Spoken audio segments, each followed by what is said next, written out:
অনেক সময় দেখা যায় খেলার ফাঁকে প্লেয়াররা সাইড লাইনের কাছে এসে বা বিরতিতে পানির মতো কোনো এক তরল মুখে নিয়ে না খেয়ে ফেলে দেয়। কেন করে এমন? প্লেয়ারদের এরকম করার পিছনের রহস্য নিয়ে খেলার বেলার এই ভিডিওতে থাকবে বিস্তারিত। খেলার মাঝে অতিরিক্ত ডিহাইড্রেশন কিংবা এনার্জি লসের কারণে দেখা যায় প্লেয়াররা কোনো এক পানি জাতীয় তরল মুখে নিচ্ছেন, কিন্তু সেটি না খেয়ে দেখা যায় 5 থেকে 10 সেকেন্ড কুলকুচি করে ফেলে দেন। মূলত এই বোতলে সাধারণ কোনো পানি থাকে না। প্লেয়ারদের এরকম পানি ফেলে দেওয়াকে বলা হয় কার্ব বা কার্বোহাইড্রেট রিনসিং। এই পদ্ধতি বেশি জনপ্রিয় হয়ে ওঠে 2018 রাশিয়া বিশ্বকাপের সময়। সে আসরে দেখা যায় ক্রিশ্চিয়ানো রোনালদো, মেসি, নেইমার সহ অনেক প্লেয়ারকে কার্ব রিনসিং করতে।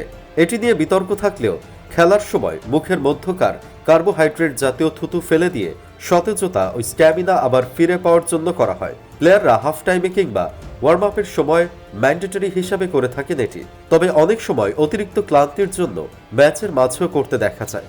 ফুটবলার ছাড়াও বিভিন্ন অ্যাথলেটরা এই প্র্যাকটিসটি করে থাকেন। 19 শতকের মধ্যার্ধে অনেক প্লেয়াররা বিভিন্ন বুস্টার জাতীয় তরল কিংবা ইনজেকশন নিয়ে মাঠে নামত। এর কয়েক বছরের মধ্যে ব্যবহার কল্পনাতীতভাবে বেড়ে গেলে ফিফা বিশেষ নজরদারি প্রদান করে। এছাড়াও অনেক প্লেয়ারদের ব্যানের ঘটনা দেখা যায় বিশ্বজুড়ে। বলা হয়ে থাকে প্লেয়ারদের পারফরমেন্স বৃদ্ধি করত এই সামগ্রীগুলো, কিন্তু শরীরের জন্য ছিল মারাত্মক ক্ষতিকর। এতে অভিযুক্ত হয়েছেন অনেক খেলোয়াড়, ম্যারাডোনার মতো খেলোয়াড়রাও। রিসেন্টলি পল পগবাও এর কারণে নিষিদ্ধ হয়েছেন। প্রায় শোনা যায় এমন ঘটনা, কিন্তু এটা তো চলতে দেওয়া যায় না, বন্ধ করতে হবে। কিন্তু করবে কিভাবে?